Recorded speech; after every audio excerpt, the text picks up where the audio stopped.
Hello everyone and welcome to another video. Now this is our $5 Dell. If you watched the previous video where we demonstrated its, well, sort of gaming ability in older games at least, you'll remember that I said I plan to upgrade it on a budget to something that is capable of running newer titles. This is the first part of that upgrade process and I was going to wait until all the parts had arrived, but a lot of you guys were asking about it, so today we're going to be talking about and installing our new CPU and RAM. Now before we upgrade, we have to talk about the limitations of an old PC like this, which are of course essential to know before buying anything. First of all, the official CPU support list, as shown here for this model, and socket 775 board mentions a lot of Core 2 Duos and a couple of quads, so to me that made the choice seem obvious. We opted for the classic Q6600, Intel's now 10-year-old 2.4 GHz quad-core that still has a little bit of life left in it and would make a great choice for a system like this, offering around a 35% performance increase on paper over our original E6850. The extra core should also help out in games like GTA 5.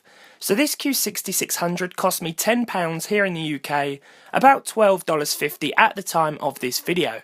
We also bought some CPU compound locally for £3.50 or $4.40. I like this Cooler Master stuff as it isn't too expensive and it does the job well enough.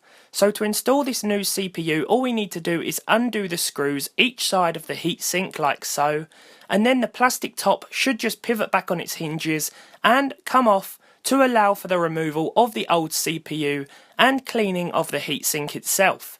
We've already cleaned these up beforehand, so we're just going to sit the new processor in, apply a little thermal paste before putting the heatsink back on.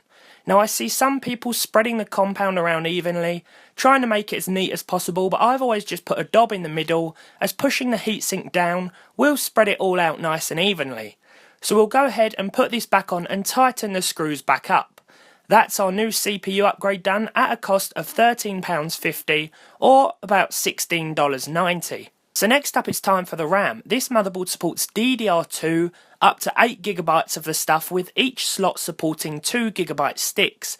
It was pretty obvious that 8GB was therefore the best bet here, and we'd need 4 sticks. So here we have 8GB of PC 6400 800MHz RAM, the fastest we can use with this system according to Dell, which cost us £5 per stick, so £20 or roughly $25 for the lot. Now installing these in this system means removing the DVD drive, which is pretty simple with these Dells. Just remove the SATA and power cable from the back, lift the hinge and pull the drive out the back. You'll notice we've got 2GB here already, but with two 1GB separate sticks, we needed to replace them to max out the amount. If you wanted to go for just 4GB instead, then you could leave this RAM here where it is and just buy 2 extra sticks of the stuff. But we'll remove these and use them for another project somewhere down the line. So installing RAM is simple, just make sure it's the right way round and just push it into each slot until the little clamps at the end of the sockets close up into place. Repeat 4 times and we're done. Then just put the DVD drive back in the way it came out. So there's no point in trying out any games just yet, as we're still stuck with the onboard graphics, but the replacement GPU is still being decided on, and we'll be adding that as well as a few other things in another video. We may also upgrade the hard drive at a later date, but for now we're focusing on the main components that will turn this thing into a half-decent budget gaming PC. So let's see if she powers up. Perfect. So far we've spent a total of £37.56 or roughly 47 American dollars on this whole setup and its upgrades, so hopefully we'll find a GPU pretty soon for it and then we can test this thing out properly.